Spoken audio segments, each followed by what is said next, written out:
কি ভাবছেন হনুমানটি কলা বা খাবার খুঁজতে এসেছে? মোটেও না, সে এসেছে তার আহত হাতের চিকিৎসা করতে। তাকে দেখে মনে হচ্ছিল যেন বলতে চাইছে, ব্যথা পাচ্ছি, কিছু করো। এমন দৃশ্য কি কখনো দেখেছেন? একটা আহত হাত, একটা বোবা যন্ত্রণা ও একটা অদ্ভুত বিশ্বাস। সে জানতো না ফার্মেসিতে পশুদের চিকিৎসা হয় কিনা, শুধু জানতো এখানে গেলেই হয়তো মিলবে সাহায্য। ঘটনাটি ঘটে মেহেরপুর শহরের কাছারি। সময়ে কাজে ব্যস্ত ছিলেন দোকানিরা।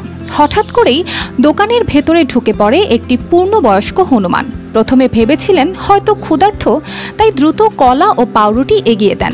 কিন্তু আশ্চর্যজনকভাবে হনুমানটি খাওয়ার দিকে একটা বারও তাকিয়ে দেখেনি। সে এক দৃষ্টিতে নিজের ডান হাতের দিকে দেখিয়ে যেতে থাকে। এখানে ফার্মেসিতে আমরা আমাদের কাজে ব্যস্ত ছিলাম, হঠাৎ করে দেখছি হনুমানটা এখানে এসে বসলো। বসার পরে তো আমরা ভয় পেয়ে গেছি।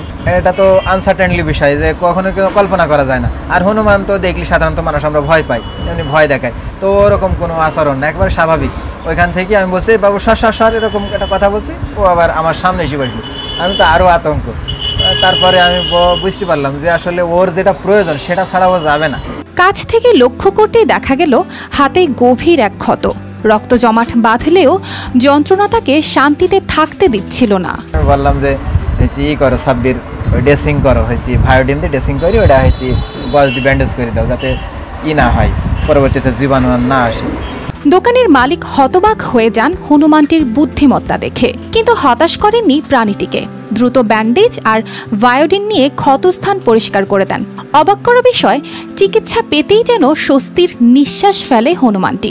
ব্যথা একটু কমতেই ফার্মেসির টেবিলে আরাম করে বসে পড়ে। প্রায় 2 ঘন্টা সেখানে কাটায়, যেন নিশ্চিত হতে চাইছিল পুরোপুরি সুস্থ হয়েছে কিনা।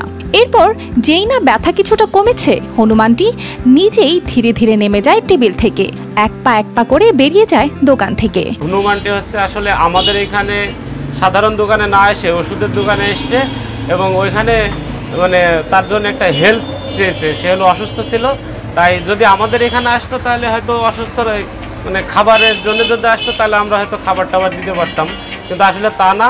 উনি হচ্ছে ওষুধের দোকানে আসার অর্থটা হচ্ছে উনি অসুস্থ ছিল, তাই ওখানে এসছে। তো এটা আসলে অনেক এটা নিয়ে আলোচনা সমালোচনা আমরা মানে হতে দেখছি। তা আসলে এটা আশ্চর্যজনক একটা ব্যাপার। প্রাণীদের বুদ্ধিমত্তা নিয়ে নানা গল্প ছড়িয়ে থাকলেও আহত হয়ে নিজেই চিকিৎসা নিতে আসার এমন বাস্তব উদাহরণ খুবই বিরল। আমাদের মেহেরপুর জেলায় হনুমানের সংখ্যা 70 থেকে 80টি আছে, তবে এরা দলবদ্ধভাবে বিভিন্ন স্থানে ছুটে বেড়ায়। এরা কোথাও এক স্থানে আবাসিকভাবে থাকে না।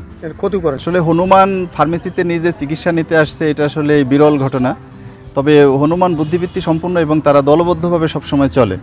আমরা বন বিভাগ থেকে যদিও কখনো হনুমানের কোথাও অ্যাসাল্ট হলে, কোনো সংবাদ পেলে বা কেউ যদি ধরে আটক করে, সেই ক্ষেত্রে আমরা হনুমান সাথে সাথে লোক পাঠাই এবং আমি নিজেও যাই, সেখান থেকে উদ্ধার করি, এরপর পশু হাসপাতালে নিয়ে যায়। সেটা চিকিৎসা পশু হাসপাতাল থেকেও আমাদেরকে যথাযথভাবে সাহায্য করে। প্রাণীকুলের মধ্যে হনুমানকে সবচেয়ে বুদ্ধিমান প্রাণীগুলোর একটি মনে করা হয়, কিন্তু নিজের ব্যথা বোঝানো, চিকিৎসার জন্য মানুষের কাছে যাওয়া, এটা যেন বুদ্ধিমত্তার এক অনন্য দৃষ্টান্ত। News desk.